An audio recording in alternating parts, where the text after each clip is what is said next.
This is a 2008 Toyota RAV4.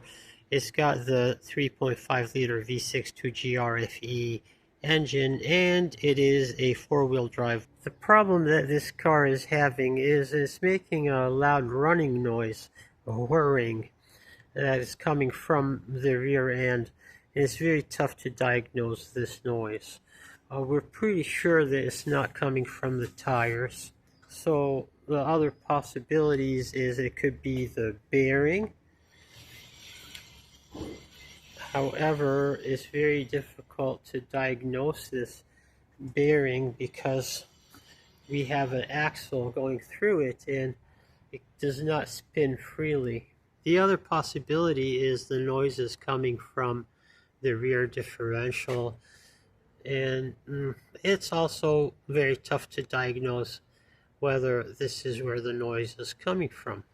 We do not see any fluid leaks on this differential, either from the front bearing or yoke or from the side axle seals.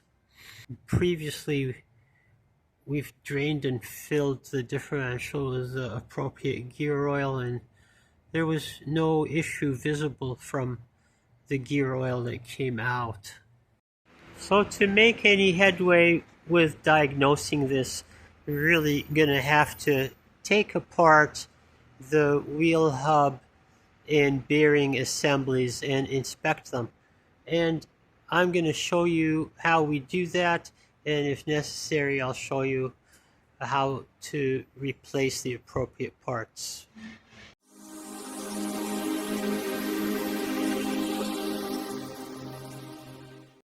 Start by removing the wheel. Next, I'm going to use a hammer and a punch to unstake the center nut for the axle. Next, the center nut comes off, and it's a 30mm 12th point.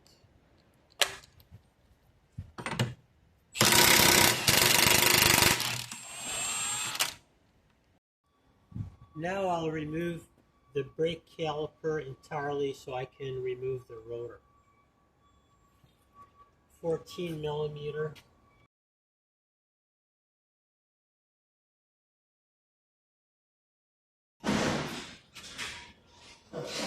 17mm.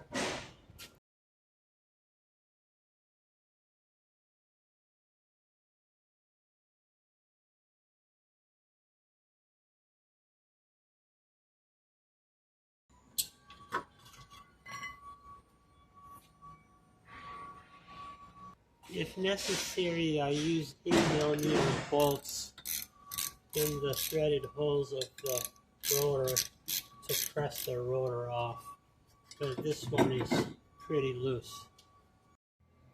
So this is my hub and bearing assembly right here, and this is bolted in to the knuckle from the rear with four bolts with 14mm heads, and it's kind of tough to see where they are, but they're in recesses in the back of the knuckle. If I just use a 14mm deep socket, I can get them out. Here's the first one.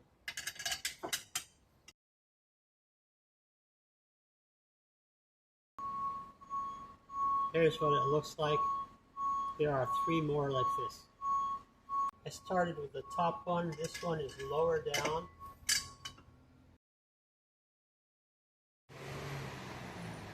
This is the second bolt. It's about down here from the other side. When you reach in through a recess to get to it, you definitely need the deep socket to get it. For the next two on this side, we do need an extension to sneak past.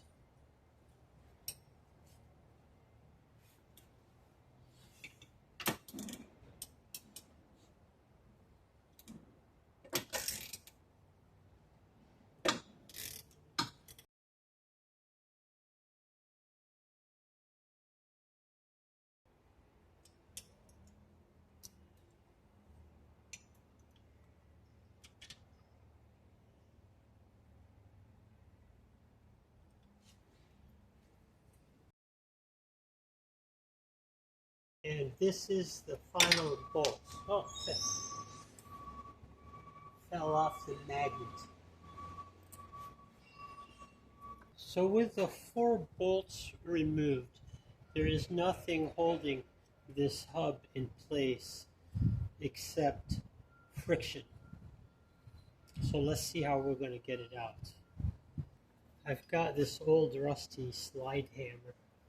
I'm going to see if I can lodge it behind the hub in a good position. And then just, there we go. Got a little bit of motion from that side.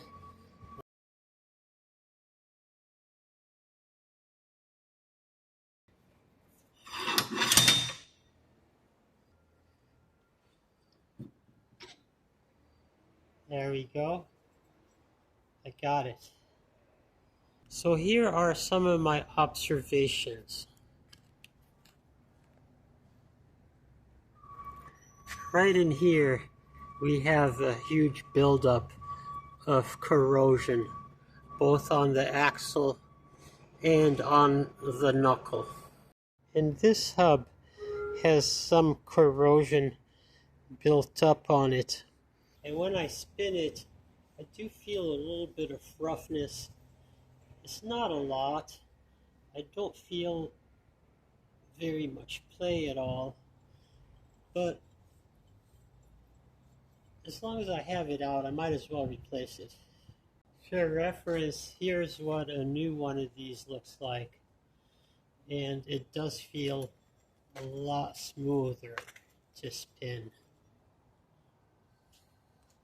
But that's not all. Given the condition of this axle, the corrosion that's built up on it, and also the corrosion that's built up on the interior surface of the hub, I'm going to replace both the axle and the knuckle. So next part of this video will be removing the knuckle and the axle from the car. This is a demonstration of how this entire brake assembly with the backing plate can come off if you just remove this 22mm nut that's on the back behind this stud right here.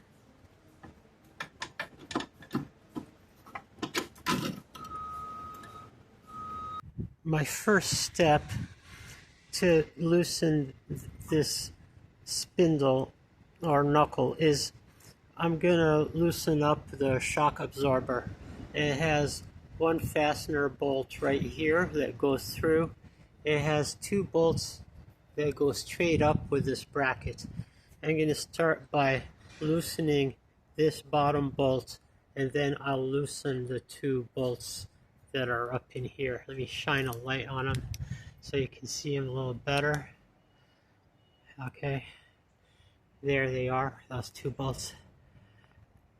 For this shock absorber, I'm going to need a 17mm socket on this side, and on the other side I'm going to use a 17mm box wrench. Oh boy, it's on tight.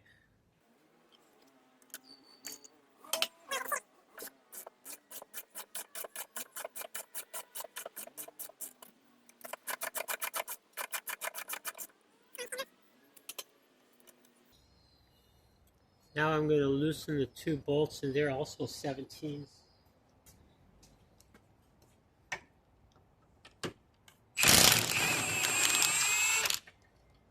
Here's one.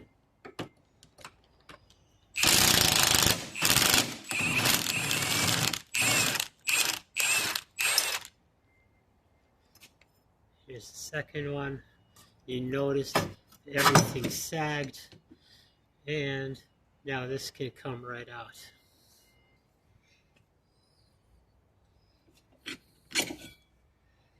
There we go. Now I want to take the ABS sensor out of the knuckle, and it is back here. It's held in with a 10mm bolt, but the sensor itself is rusted in pretty badly. It's going to take a lot of manipulation and a lot of penetrating oil to loosen this up. And you just tug it back and forth, twisting until it loosens up. This takes a very long time. I'm not going to show it on camera. So here is the sensor, and it came right out of its hole that's back there. But look at all this corrosion. This really did take a lot of effort to accomplish. But I got it out with the sensor unharmed, undamaged. Should still be okay. Now I have this lower control arm that goes from here to this bracket. On the bracket side, it's 17 millimeter on both sides. On the outside, it's also 17 millimeter nut that goes into the stud of this ball joint. I've loosened the nut. I've kept it on the stud because I don't want to strip the stud of this lower control arm ball joint. And I'm using this ball joint remover to pop this ball joint out of the knuckle.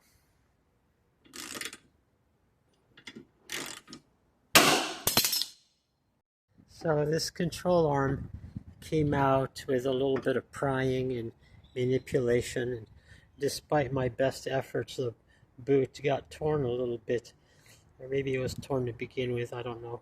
So I'm probably going to have to replace this control arm, which is kind of unfortunate, but hey, what can you do? Now I have these two large bolts that fasten the knuckle to the trailing arm. They are 22 millimeters, and they probably have a ton of torque on them, but we'll get them out. Here they are, and they came out of those two holes back there. I told you they were big. I wasn't kidding. Now all we have left is this through bolt that goes through this rose joint on top here, and we have the bottom bolt down here. I've loosened up the bolts top and bottom. The bottom bolts and top bolts are both removed, so now I can just swing this knuckle up, and I'm well on my way to getting an axle out. Look at all this corrosion buildup here. Now on top here, this knuckle is fit into a rose joint, and it's a little bit of a friction fit. So here what I did is I just temporarily reattached these two bolts right here kind of loosely. I took this crowbar, inserted it between the knuckle and the control arm, and just knocked it loose. The axle can now be popped out of the differential. The thing I was most concerned about with this knuckle is all this corrosion buildup that you can see, and it's right where the rotating axle goes through, and the axle itself was also badly corroded right where it inserts into the knuckle. So I suspect there may have been some friction going on there, or maybe not. I just don't like the looks of it. Now I take out this axle, and with everything already out of the way, it shouldn't be too difficult. I just need to find something to pop the axle out with from the differential. I do have this catch pan down here to catch any drippings that come out of the differential. I used this hammer and this pickle fork, and I just slipped the end of the pickle fork behind the end of the joint between the differential and the joint. So I had it in just like this, and just a couple of blows with the hammer, and it popped the axle right out. Here is the new axle in the box. I will be comparing them side by side.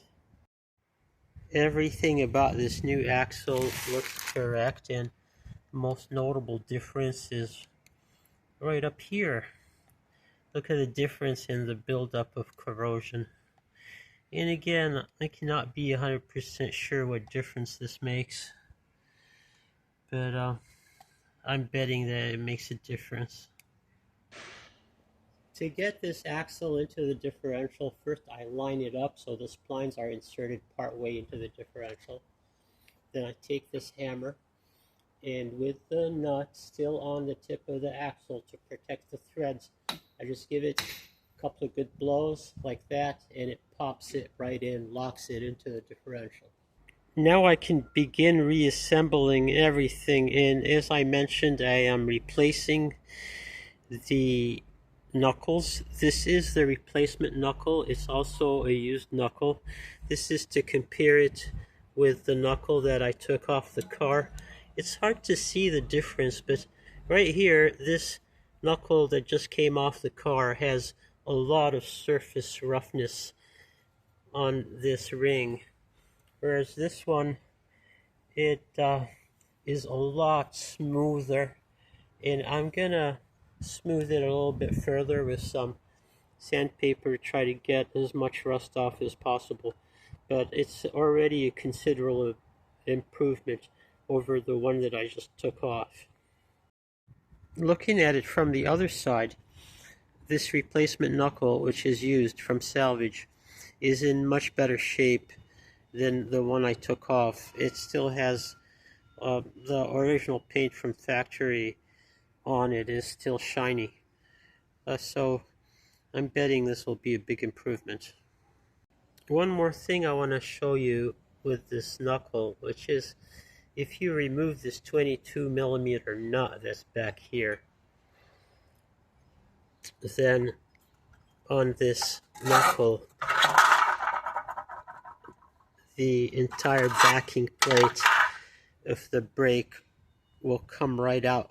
And this would be one way of separating the entire brake system from the knuckle without disassembling the brake or disconnecting the parking brake.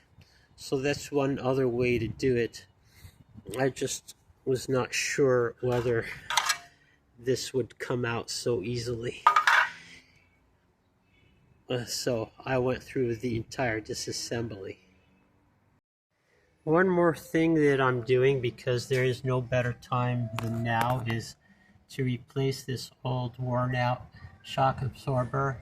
And this is how I do it: 17mm socket on the back side and a 17mm box wrench to hold the nut, and it can be loosened up pretty easily and removed that way.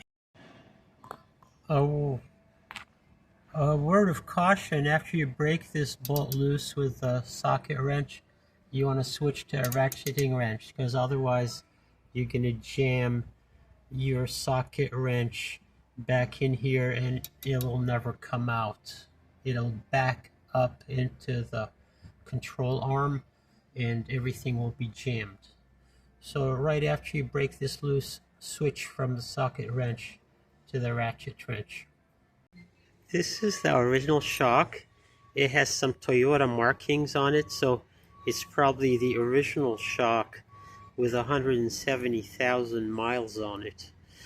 And this is a replacement shock. Let's see how they compare in feel and performance. I'm just gonna take this shock and push it down. It's going down with some pressure.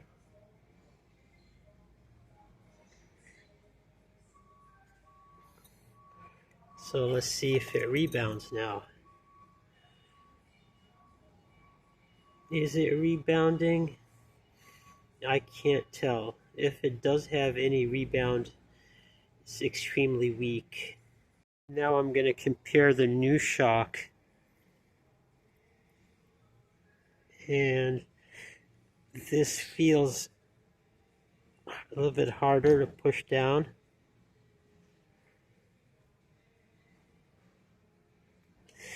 See if it rebounds.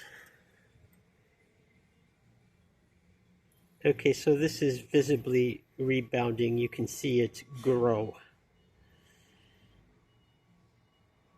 So definitely this should be an improvement.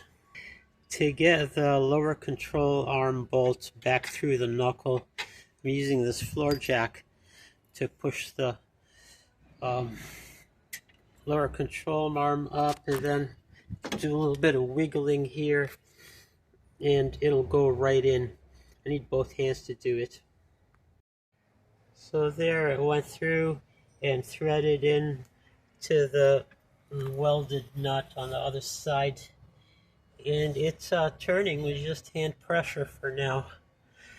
Okay, so I'm going to give it a few more turns and then I'll release the floor jack. Here are the brakes with the clips, spring clips attached correctly. You note here that this clip loops through the spacer plate. And the way I get these on is I just grab them with the plier, with the needle nose plier, and lever them up and over the stub until they pop in. Same thing with these guys. I press them down with the needle nose plier and then I twist the little stud so it locks. My new bearing hub is ready to go in, and I'm going to dab a little bit of this anti-seize on this surface here. And same with these axle splines, I'm going to dab some of this anti-seize on the splines. With just a little bit of wiggling and a little bit of luck, you can get the 4 bolts all lined up and started from the back of the bearing hub. And I have to say this does feel a lot smoother than the old one. Finally, we want to note how to adjust the parking brake on this brake. So here we have the little ratchet mechanism. You push on the bottom, it will increase the tension on the brakes, and if you push towards the top, it will release tension. This adjustment is done with the rotor on, and you'll note here that I've tightened the rotor down onto the hub using a couple of lug nuts, and this is the porthole that is with a rubber cover that we need to remove in order to get in.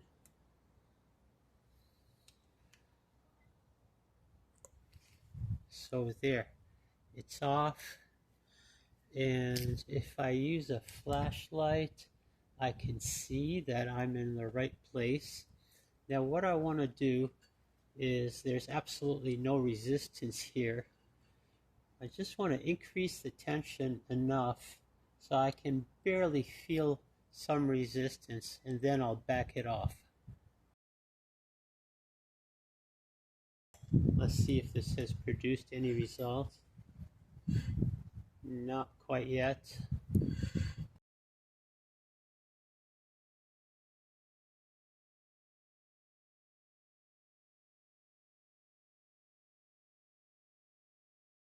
Okay, so right there I have a little bit of friction that I can feel, and it's just about right. And with the wheel on, with the tire, it should be able to spin a turn or two before it stops. Finally, I want to stake the center nut after tightening it, and I found what actually works well for this is the end of this pickle fork and this hammer.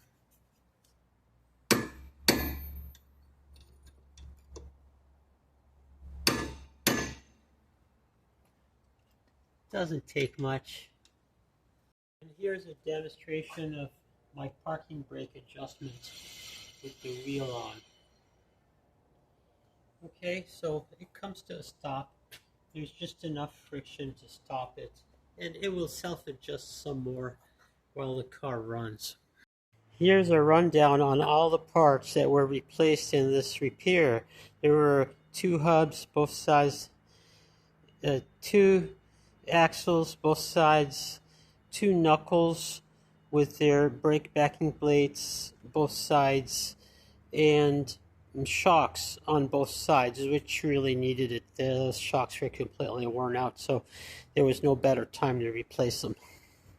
I've taken the car out for a test drive on the highway and all seems well.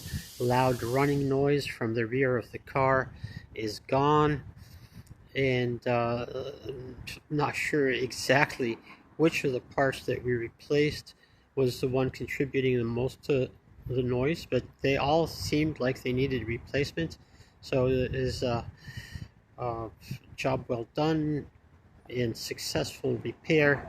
Thank you for watching this video, and please leave any questions or comments down in the section below this video on YouTube.